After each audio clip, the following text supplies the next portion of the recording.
At the networking day party with another mini interview. I'm the host, Jada, and I'm here with my girl Sharday of 40 Acres, and I'm gonna let her introduce the brand and what she's all about. Hi, I'm Sharday, owner of 40 Acres Healing Inc., and where our mission is saving the hood by healing those who birthed it. We're located at 4701 Lyons Avenue, right in the heart of 5th Ward. Basically, the mission is to fight gentrification by healing the community and given them the resources to be able to grow as gentrifiers grow, move in, and better the community. Right now, we are. Oh, sorry. No, you're good. You're good. Look, if you want to do all the talking, be my guest. I've been talking all day, honey.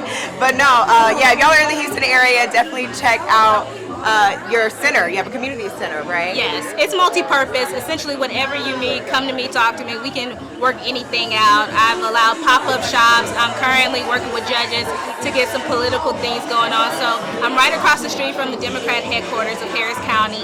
I'm down for anything that the community needs. Yes, yes. So what motivated you to start your company? Well, I'm a product of the crack era, just like so many of us in our generation, and I felt that no one ever speaks about how the children and the young adults were affected by it. So I wanted to create a space that addresses that mentally, financially, physically, just all around total, encompassing everything that we need to heal.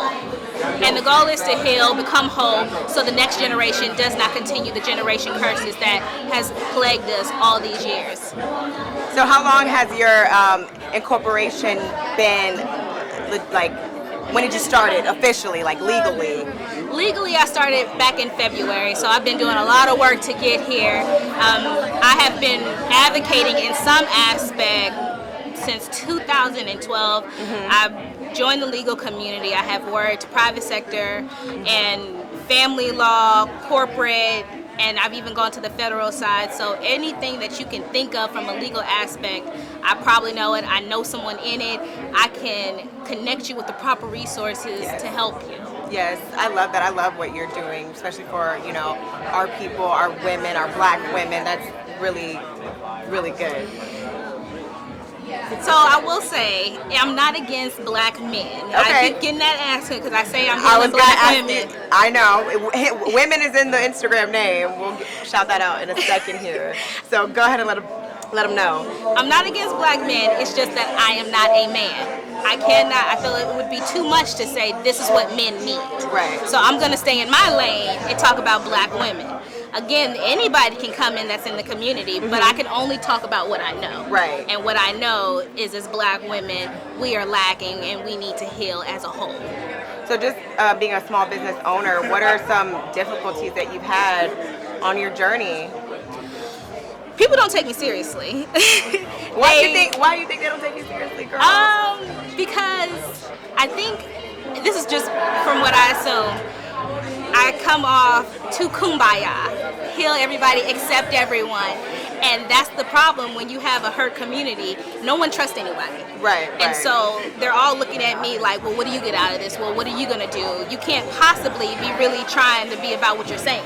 Right. And so I have to just stick to my guns and prove to every naysayer, like, I'm here, I don't care what you throw at me, I'm gonna love you, I'm gonna heal you, I'm gonna push through all of these obstacles no matter what. As you should. So that kind of answers my next question of, you know, what do you do to overcome those challenges? If you could think of anything else that you actively have to do to this day when you are faced with that type of obstacle. So I started off going straight to the community, and the community basically side-eyed me, which we all know the hood is just not a loving place. And so what I decided to do was go to the policymakers, and the area that I'm familiar with is the judicial system, the legal system, and so I have partnered with the judges to get criminal records expunged, to clean those up. So if we can start off clean, then the community will see, like, oh man, she's cleaning my records, she's cleaning my cousin's records, she's cleaning my husband's records, my baby daddy, whatever. Because if you can't get jobs due to your record, if you can't get housing due to your record, and then it kind of takes the stigma off of them for something that, some mistakes that they made in the past. Exactly. And so if I'm saying healing, we got to start from the bottom. Like, let's clean those past up. And so your future can be bright. So what has been your most proud accomplishment? I'm sure you have a lot of them, but just off the top of your head, something you're the most proud of since you've been doing this, or something you're most proud about doing for your community? The expungements. I'm absolutely going to the felony court. No one is doing that right now. Presenting it to a felony judge and saying, I know these stipulations, I know it's really hard, I know it's almost impossible, but if you allow me to be the middle person between you and these citizens, I can bring you the best, the most worthy, and we can clean these records up. Yes. Somebody that she would be proud of to bring forward and work with. And I feel like that is no different. Like, people should take you seriously. I was kind of pondering on what you said about them asking you, like, well, what do you get out of this? And I feel like it's no different than any other business who's found their passion of what they want to do, what they want to sell, what they want to brand themselves as. So, moving forward, what are some things you aim to accomplish in the future? The goal, the overall goal, is to get home ownership up, to get business ownership up, employment up, all in Fifth Ward, to get the citizens of Fifth Ward to not be economically and mentally depressed, to get mental health more talked about in the Black community. We can't pray mental health away. So I would love for us to be able to get to a space where we have mental health clinics and folks come in and say, you know what, I am traumatized. This did affect me and I don't want that to continue. Facts. Y'all, look, they need to tap in, okay? I'm all here for it. Everything that you're saying is facts. I feel like it's things that people don't really think about.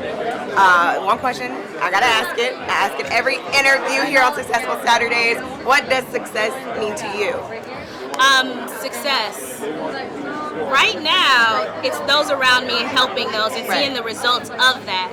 So when folks come to me and say, Sharday, I need you, that means I'm doing my job. For someone to have a problem and trust me and say, she's the chick, it's almost like Jim Adler. Everybody knows who Jim Adler is. The Texas Hammer. Exactly. You see how people just automatically making their hammer down. Exactly. So getting to the point where Sharday's name rings like Jim Adler's when it comes to solving their problems, I would love that. And like I said, when you told me about this, I immediately already had people like, I need to tell them about you. I actually have someone here that I need to connect you with. So, super dope. Forget what the haters say. I almost said something else. What the naysayers say, girl, keep proving them wrong and keep doing your thing because we need this. And I definitely feel like it goes hand in hand with what Successful Saturdays is all about. And it is hard for people who want to start businesses. If they have those type of problems, they're going to face some obstacles where they're going to need you to step in and, like you said, clear those records. Yeah, because you can't get, there's so many funding opportunities that you can get from the federal and the state level that you don't qualify for if you have any kind of arrest record. And you shouldn't be penalized for something that happened in 2002. Exactly. And if y'all want to get more information about that, we will be doing a more in-depth, this is just like a mini interview, but you have a lot of things that come with it that I'm learning even now just sitting here talking with you. So I'm sure if I have questions, if people watching this have questions, and we're going to get those questions answered, okay? So before we log out here, I just want to ask if you have any advice. Someone came to you and said, hey Sharday, I want to get in this field of work.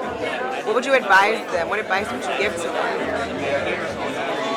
To get into the field that I'm in, you basically cannot let anyone tarnish you. It does, like, you're going to come across so many hurt people, and they say hurt people. You can't be one of the hurt people. You have to just keep going. You got to keep shining. No matter how much darkness you encounter, you got to be that beacon of light every single way. Like, you're going to come across folks who are just going to say that you're full of it, and you just got to keep pushing through it. Yes, period. Y'all heard it here from my girl, Sharday. And okay, so real quick before we get out of here, I just want to let you tell the people how they can get connected with you, how can they contact you, your social media, all of that. So we're going to start with Instagram. You can contact me on @40acres Healing Black Women. Again, I know. Or my phone number at 346-715-7960. Again, that is 346-715-7960. Or my email, heal, Heal, at 40acreshealing.com. Period. Y'all need to rewind it back a little bit, save that information in your phone, because you never know when you or someone you love might need it. So thank you for your time. Thank you for coming out and wanting to share this information. And I look forward to doing it again, doing more. Yes. More events, more interviews, all that. Thank you for having me. Thank you. We'll see you guys in the next interview. Bye.